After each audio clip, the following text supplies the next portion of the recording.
he said, I've just been to Nepal, smuggled some gold, and it was dead easy. You should do it. Carrying 4 stone of gold is a lot easier when you're charged with adrenaline. We were rushing, we were buzzing from the excitement of, you know, being in the presence of some serious gangsters with guns. Looking back now, I think they knew full well what they were going to do to us. They were going to sacrifice us.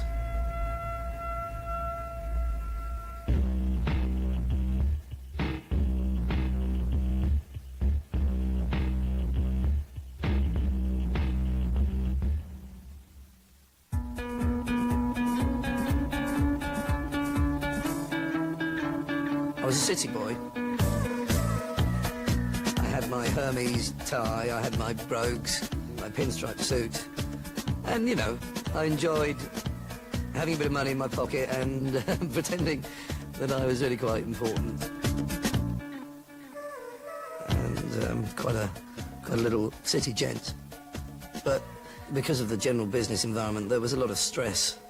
I was working long hours, not much time off, not really enjoying it that much, and I think ultimately that led to me becoming ill. We did so only after peaceful means. I literally lied on my mum's sofa for a year, experiencing the most bleak clinical depression. We had no quarrel with the people of Iraq. The depression was brought on by having not enough thyroid in my system. I couldn't speak a whole sentence. I couldn't walk. It was certainly the lowest point of my life. When it was warmer in England, I felt better. Thyroid is used to create body heat, and when you're in a warm climate, your deficiency is much less obvious. So I thought, well, if I go to an even warmer climate, maybe I'll feel even better. I decided to go travelling. Ended up going to Singapore, Malaysia, and then ended up in Thailand. And sure enough, it was a big tonic. As soon as I landed in a warmer, freer world, I felt an awful lot better, and, you know, it proved to be a good move. I could really live like that for the rest of my life. The idyllic existence as well was staying in a wooden hut on the beach, frolicking around in the surf during the day and eating lots of lovely food, and then starting drinking fairly early on and trying to get off with any number of gorgeous female tourists. It was a 3-month existence of pure hedonism and fun. Sometimes going home alone, sometimes not. But living to frolic another day.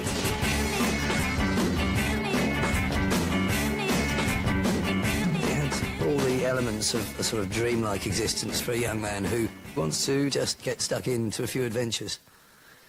And that's exactly what I ended up doing.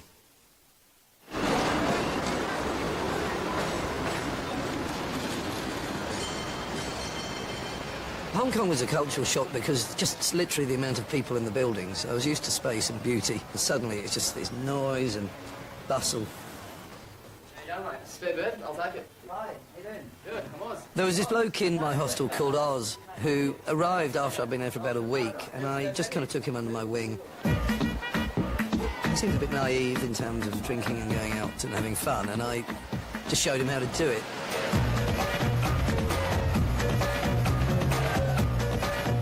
I was no expert, but we went out drinking and he soon picked it up, actually. He was a very good student.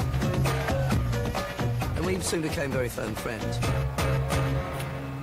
We both had dwindling reserves of cash. I had frittered it away on booze, pretty much. I clearly needed to work if I was going to stay away from England, and I certainly wasn't ready to go home. Oh! There he is, Jeffy boy. How you doing, fella? Why don't you do me a favor? Let me get a bottle Rhett here. moved into the hostel. He gave guided tours to German tourists because he spoke German but was American. Well, he was tiny. He was like a midget. You should have seen his wife, man. She looked like she was in the NBA, man. She was like 6'6", 6'7". She was huge. He wasn't a particularly likable character from the start. He was quite a loudmouth. Bottoms up, buddy. Literally loud. Ah! Yes! That is what I'm talking And about. he's sort of boastful and whatever. Take that, and, keep the change, right? you know, not really my kind of guy. But slowly we got talking, and slowly it emerged that being a tour guide wasn't his only source of income. So, you boys want to make some money? Right? If you want to make good money, boys, you got to get into gold. Gold.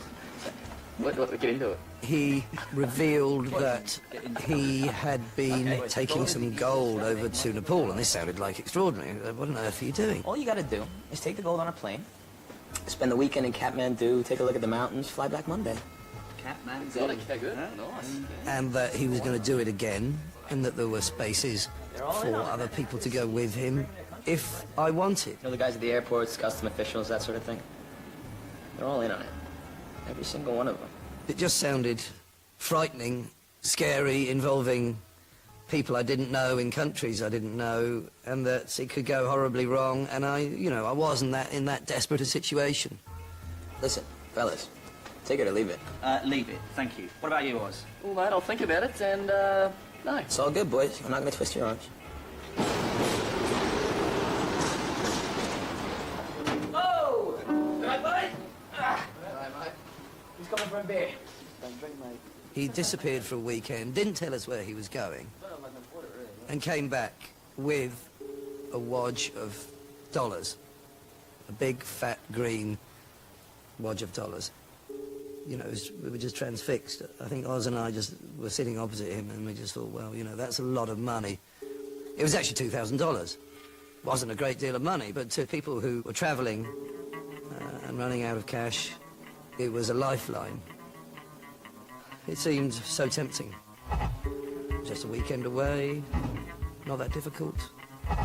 Money in your hand, dead easy. And we were pretty much doomed from then on.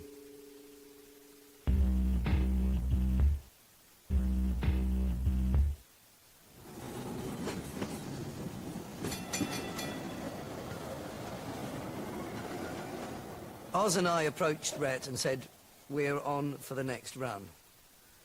He was pleased, and he said the next phase was we had to go with him one evening to Chungking Mansions, which was a notorious tower block where all sorts of nefarious activities went on.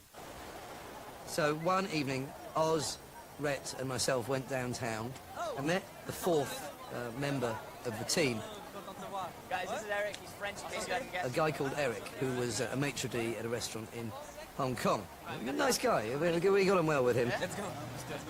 In many ways, it was a bit odd. It was a bit like a joke, because, I mean, there was me, the Englishman, there was the American, who was Rhett, there was Oz, the Australian, and there was this Frenchman who just turned up called Eric, and we were all going into this very dodgy-looking tower block to meet up with two even dodgier Nepalese gangsters.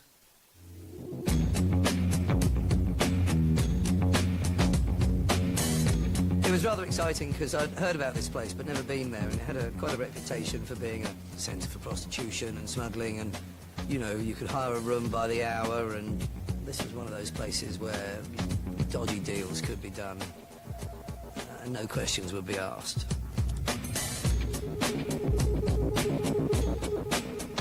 And we went up the lifts to some floor near the top to meet up with two Nepalese men who had been waiting for us.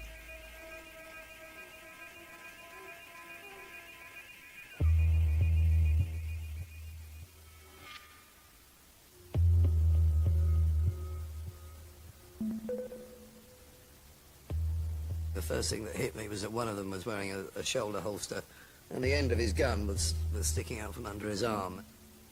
And I must say, your stomach sort of sinks a bit. There was a gradual dawning realization that suddenly we were involved in a very serious world, and we were to be on best behaviour.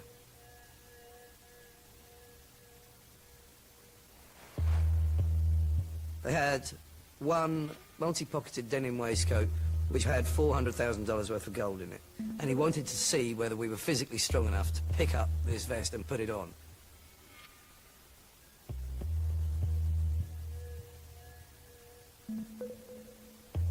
It weighed over 4 stone.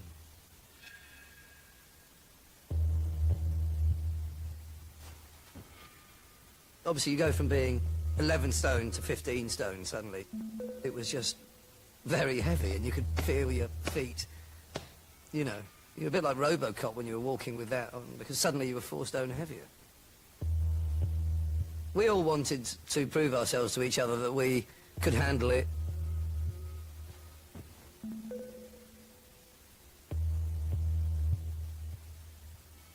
But, you know, we were all physically strong enough. We all managed to do it, and we satisfied them that we would be good mules. My only question was... What happens if we get caught?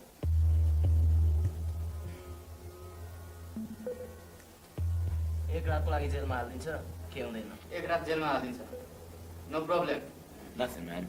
Sent home, deported, 1 night in prison, that's it. So it seemed there wasn't any real downside in this. 1 night in prison, I mean, we can all deal with that, can't we? Too bad, right? We had a good drink that night because we were rushing, we were buzzing from the adrenaline of agreeing to do this. And, you know, being in the presence of some serious gangsters with guns. This is all good stuff as far as we can tell. Yeah, every single week, $2,000 a week, boys. It's frightening as well. But without that fear, you don't have the excitement. So it's all part and parcel of this progressively crazy adventure. There was a week between trying on the jacket and doing the gold run. During that week, there were times when I would ask myself what the hell I thought I was doing. I've still got time to pull out, and why don't I just be sensible? It came round to be a definite yes. Not so much because of the money, but more because the more I considered it, the more I believed it to be a huge adventure, and it became me wanting to prove that I could do something as dangerous and as stupid as that. I'd been ill and restricted for a long time. This became an expression of my being better and my freedom. This was proof that I was back. And not only was I back with balls.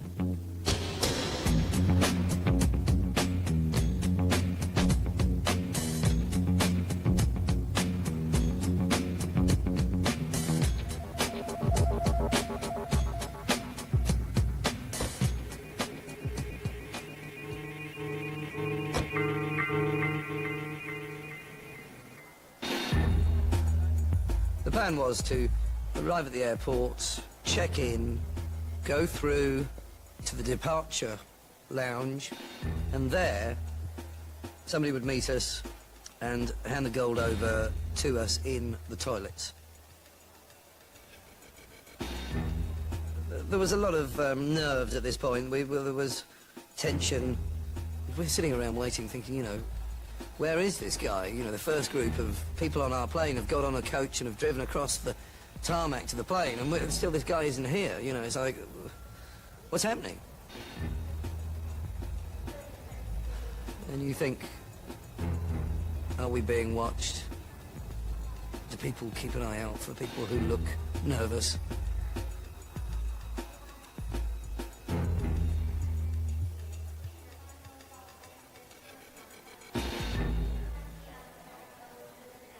And eventually he turned up at the very last minute. Eric followed him into the toilet first, and then we all went in, one by one after that.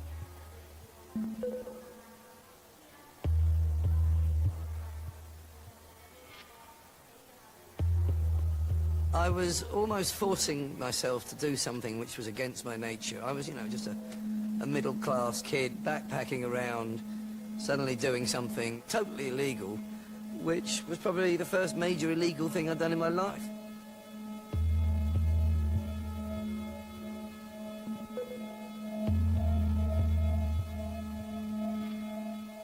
The guy was standing outside a cubicle, and on the floor of the cubicle was the denim waistcoat containing the gold.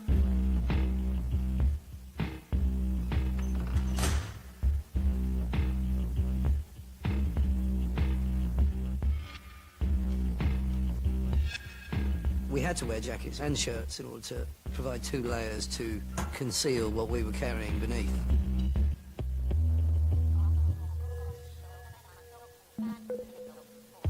And he looked me up and down and said, yes, that looks good. I looked in the mirror, and there was this kind of ashen-faced, rather sort of sweaty, wide-eyed individual staring back at me saying, you really think this is a good idea?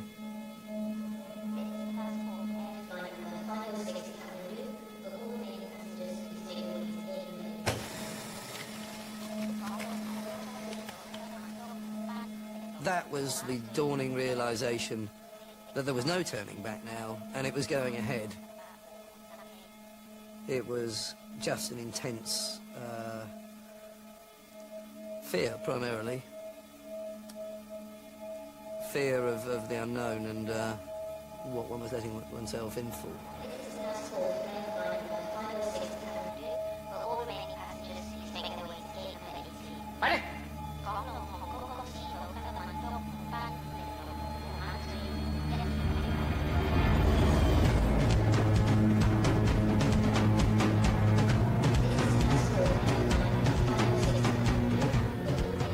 We didn't want to stand out like a sore thumb, but there we were, the last people getting on, delaying everyone else, delaying even the takeoff of the plane, probably.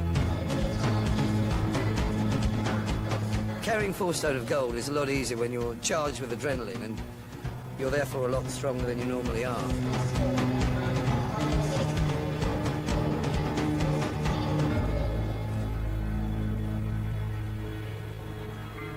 I have some vague recollection of Rhett saying that he felt that he was carrying even more than usual. And that was really the only indication that perhaps we were carrying right up to the maximum of what could possibly be taken by someone.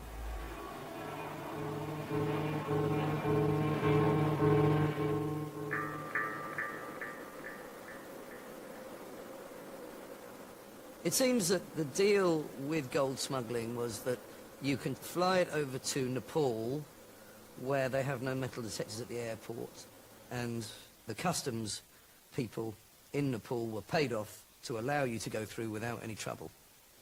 Then it's taken across land to India, where they do have metal detectors at the airport, and it's sold in India for a vastly inflated price.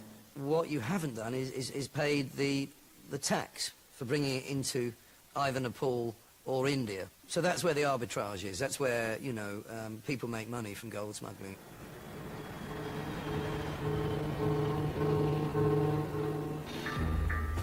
We get off the plane and it's hot. It's right in the middle of the day and you're hit by this wall of heat. And obviously, we're not really appropriately dressed. So we're kind of sweating. When you add to the fact that we're obviously quite nervous as well, we're sweating quite a lot. But anyway, we go through, we queue up, and passports are fine, we hand over the money, and then we go through these big double doors into the customs hall. And it is bustling and noisy, and there are 4 gates, which consist of a table and somebody searching people's luggage. And suddenly, Rhett stopped and looked puzzled, and I thought, what, you know, what's the problem here? Okay, stop there. Nothing. The problem was he'd been told to go through gate 4, but the usual guy who manned gate 4 wasn't there. It was a woman in a purple sari. This has worked every single time. I've done it 3, 4 times. It's been the same guy every single time. And it's not. I blame you entirely. Fucking. I didn't twist your fucking arm. They need to take the gold across, all right? You wanted the money. Shut up.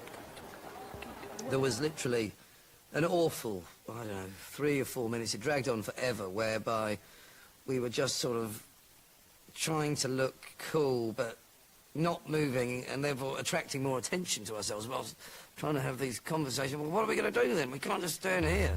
What's the fucking deal? Fucking deal is another planet is today like that. And eventually, we looked over to the woman in the purple sari, and she could see that we were struggling, and she just sort of...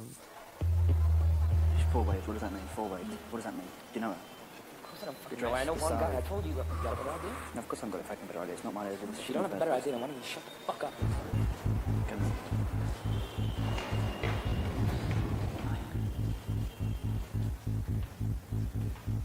Rhett was first. He put his bag down.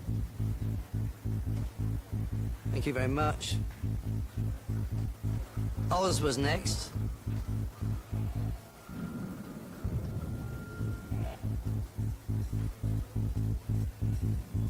I was last. I'd rather not have been last, but everything seemed to be going fine.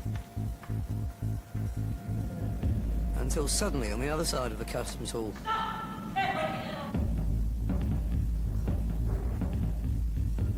there wasn't really a thought in my head at this point. just sort of couldn't really take on board what was happening, but there was this little guy with a moustache. He grabbed Eric. My worst fears are kind of being realised. He gets out a metal detector and it goes off with a noise like a car alarm.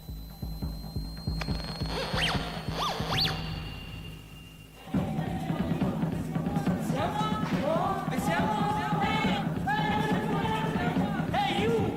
Come over here! I had to walk towards him. But, I thought, well, what can I do? He just pushed us both in the direction of this room to the side of the customs hall. And just like ashen-faced in total shock, we went into this room. And there was just bedlam from there.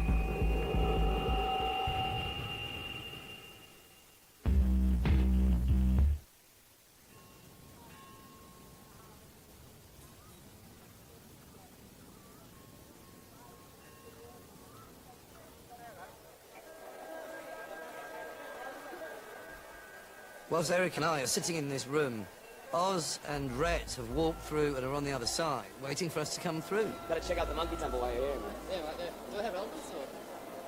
No, they're not in the city.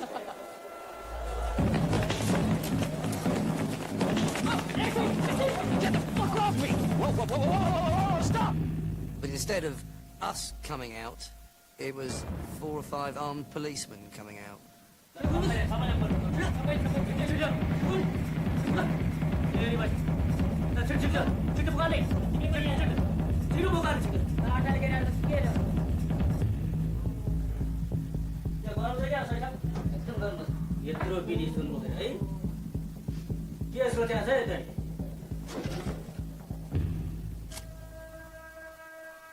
As they started opening it, I was feeling pretty awful at the time.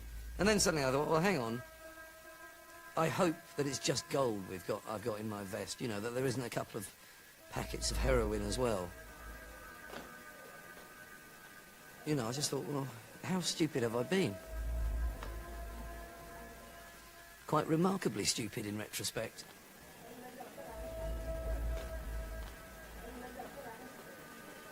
Thankfully, though, there was no sudden appearance of any packets of white powder. We had never seen the gold before, obviously. We'd only felt how heavy it was. And we'd just seen sort of denim pockets and known that the gold was in it. So to actually see what we were eventually smuggling was quite a revelation.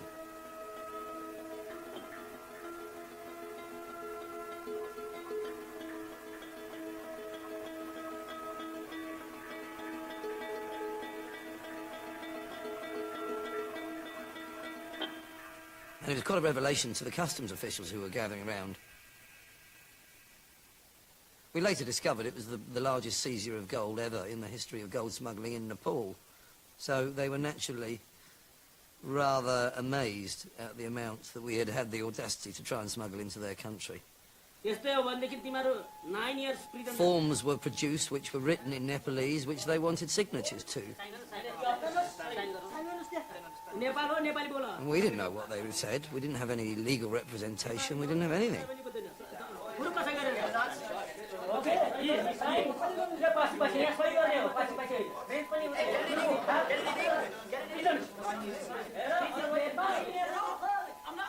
But with people shouting angrily in your face and thrusting a pen at you, you don't want to cause unnecessary trouble, but you don't want to sign your life away. In the end, we signed them, because we didn't want to be seen to be causing trouble.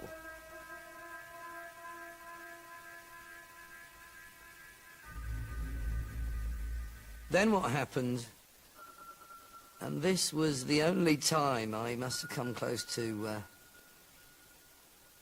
I suppose, emotionally, this was a very difficult moment. I've never been in handcuffs before. And they were big, rusty, very third world handcuffs. That was just a powerful, symbolic act of putting on handcuffs. That's when you truly lose your freedom. 4 of us were put into a jeep, and I think there were 4 armed guards with us. We didn't know whether we were being sort of kidnapped or anything like that. And we were just driven off into the night. It was dark and we couldn't see the country that we'd landed in. We eventually pulled up outside this sort of wall. We were pushed through this hole in the wall, all 4 of us, and we were in prison. We realised we were in prison, and it was sort of dark, and there were just rows of men sleeping all over the place. We thought that we were being put in a sort of holding place prior to being thrown out of the country the next day. That's what we clung on to.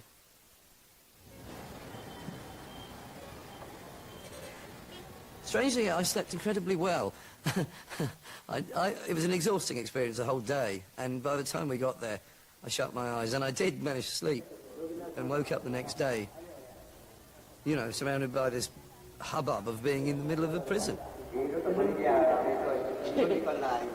just could not believe I was there. I sort of woke up and thought, well, what's going on here?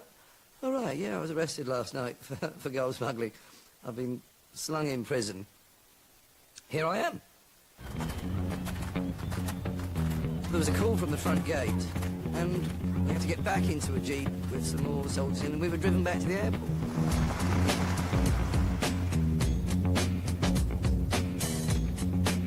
And we thought, excellent news, yes. Right. That was an interesting little stay in prison. They've seized the gold, they're happy with that. We're obviously going to be put on the first flight out of here. Get out of here, you idiots. First flight home. But when we got to the airport, we were taken to a building on the airport grounds which had a sign outside saying Customs Court. And it quickly transpired that anyone caught smuggling at the Nepalese airport was tried at the Customs Court. But then it turned out that the Customs Court was simply an office, a rather shabby, small office with a bit of paperwork in it, and that the judge was actually the chief of customs, who was the bloke who'd arrested us the previous evening. And we thought, well, this is just crazy here. You know, I was expecting, if we were going to have to go to a court, I was expecting something that resembled a court, somebody that resembled a judge. We just didn't know what to do. We were just like alone on the other side of the world, being shouted at by the bloke who arrested you, who's also your judge. It's like, this is not a planet or a legal system that I'm familiar with. From where you brought it? From where you brought it, this gold? There were some questions about did we know whose gold it was. I don't know. We just take the gold, pick it up in Hong Kong, take it to Kathmandu. We find out when we get here, we give it to... I think satisfied that we didn't really know anything about anything, he pretty quickly said we'd all been sentenced to 4 years. 4 years? In jail in Nepal? Yes. Not deported? अब तपाईहरुबाट 112 kilo सुन समातेको छ. You have brought 112 kilo of gold. अब हाम्रो नियम अनुसार As per rule, the cost which include the 112 kilo gold, the same amount you have to pay. Unless we could pay the value of the gold seized in a fine. Since we didn't have $1.6 million gold on us, that was looking rather unlikely, so stunned, shocked, and still in a state of sort of disbelief, we were taken back to the prison to begin our sentence. You know, just unable to really comprehend what had happened to us in the previous 48 hours.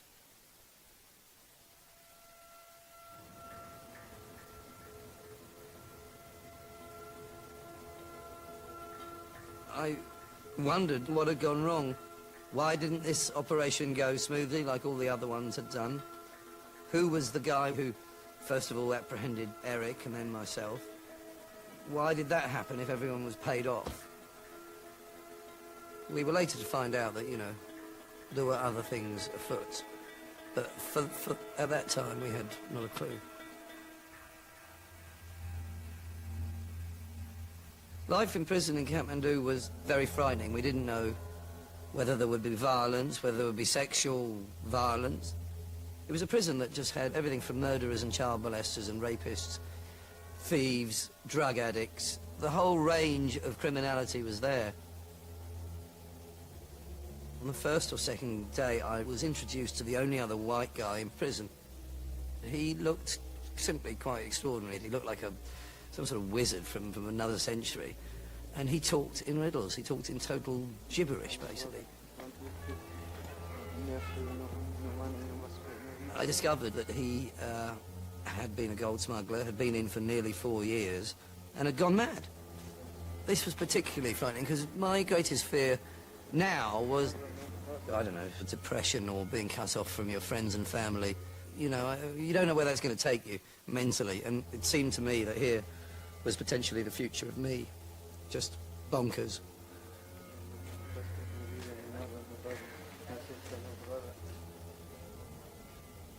I composed a very difficult letter to my mother, saying, don't worry, I've ended up in prison. It's in Nepal. I didn't tell you I was going to Nepal, but I'm here.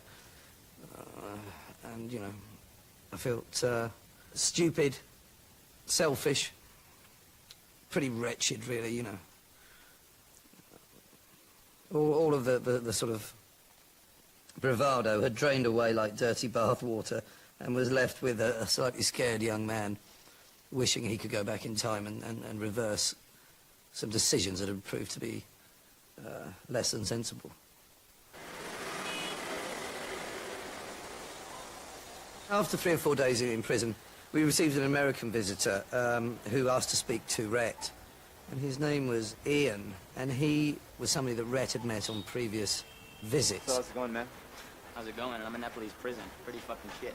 Write you some stuff, though, from our friends in education. What you got? He worked for the Nepalese gangsters, and he brought with him food and bedding, and basically his message was, anything's possible in Nepal, we know who to speak to, we'll pay a couple of people off here or there, and, you know, money talks, and we'll get you out.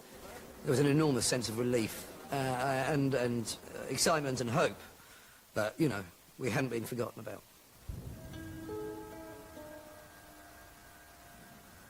We received regular visits from Ian every week to 10 days, with more money, with more food, whatever, you know. We were constantly being promised that our release was just around the corner. We just carried on waiting and hoping, and eventually the weeks turned into months. Then one day, after about 3 months, the planned day of the visit turned up and no one visited us. And that was it. No one visited us after that. One of our friends in the prison, a Nepalese guy, he was actually a silver smuggler. He explained to us the Nepalese system. If you're in the jail, Yeah. 3 months, can't fail. Can't Can't fail. For 3, if we stay for 3 more months, we can't 3 appeal. months. So we've got 3 more months to appeal after doing 3 months. No? If you didn't lodge an appeal against your sentence within the first 3 months, then you could no longer lodge your appeal. 3 months. 3 months. Yeah, 3 months. Can't appeal. Can't appeal. Can't appeal. 3 months. Can't appeal, mate. Can't. And 3 months had gone by, and we'd been told by the Nepalese gangsters to keep quiet. And as soon as that 3 months was up, they dropped us. And so we were left with no chance now of getting out. It became very clear that we'd just been strung along from the beginning. And we had to think of other ways how we were going to get out without spending 4 years there.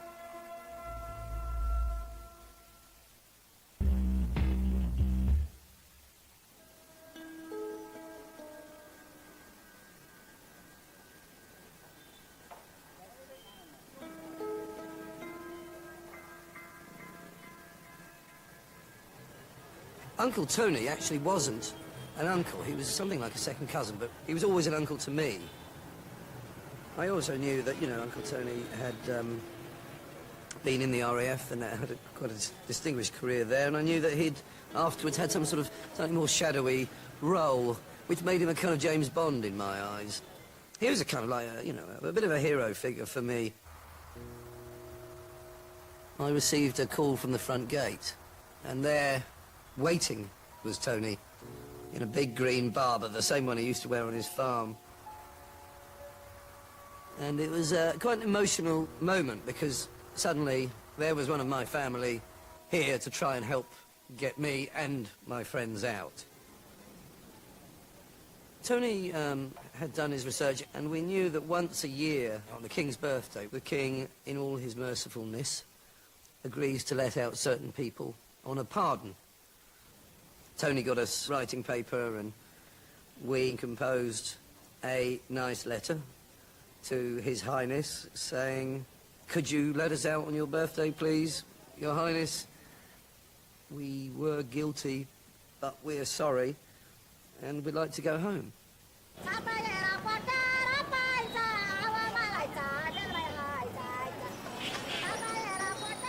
Tony's role was really to act as our representative on the outside.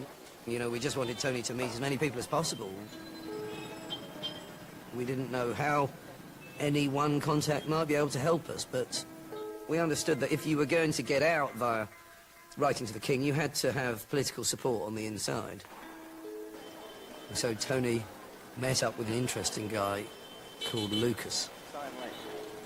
Lucas, it transpired, was an American who worked with the Nepalese gangsters. In fact, he was closely involved in organising the greasing of palms of the customs officials at the airports in Kathmandu. But he wasn't in the country at the time when we were arrested. He had been called away by the Nepalese gangsters to Hong Kong.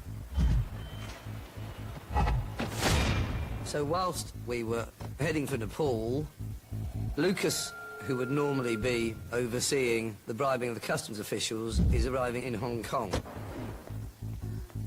Lucas pretty soon realised that we had been set up. They invited him over to Hong Kong so that he didn't meddle in our arrest.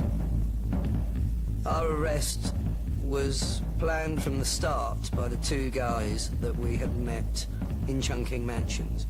They packed us to the gills with as much gold as possible and told the Chief of Customs that we were going to be arriving. And the deal was, if you inform on any gold smugglers in Nepal, you get a quarter of the value of the gold seized. So the more you put on your gold smugglers and the more money you get. We end up spending 4 years and they end up extremely wealthy men. It felt pretty bad when we realised we were the victim of the setup, but it felt pretty good as well because suddenly our chances of getting out increased quite significantly. Lucas had contacts, or so he claimed, at, you know, pretty much every level of government, right up to the Prime Minister, and then beyond. He told Tony on that first meeting that he was very interested in helping us get out, and he would do everything in his power to get us out, despite the guys who got us in. It was December the 17th, and I remember the cry of English from the front gate. There was the English vice consul from the embassy. She said, I don't know how or why, but I've come here to tell you that we've been informed this morning that you're going to be released on the King's birthday on December the 29th. And, I don't know, I mean, it was just an extraordinary feeling. I then had the rather pleasant task of going back inside the prison, gathering Oz, Eric and Rhett around and telling them that we were getting out.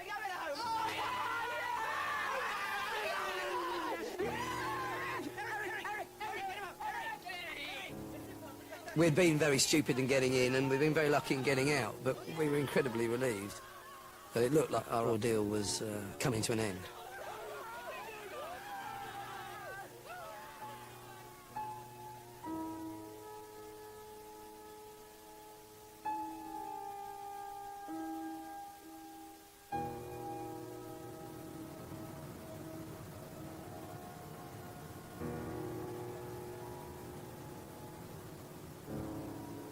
I went in search of adventure, but the plan for proving oneself had gone about as dramatically wrong as it could have gone.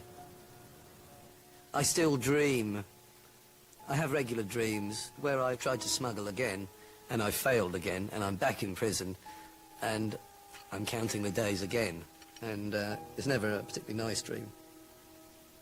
I wouldn't want to experience the thrill of smuggling or attempting to smuggle ever again.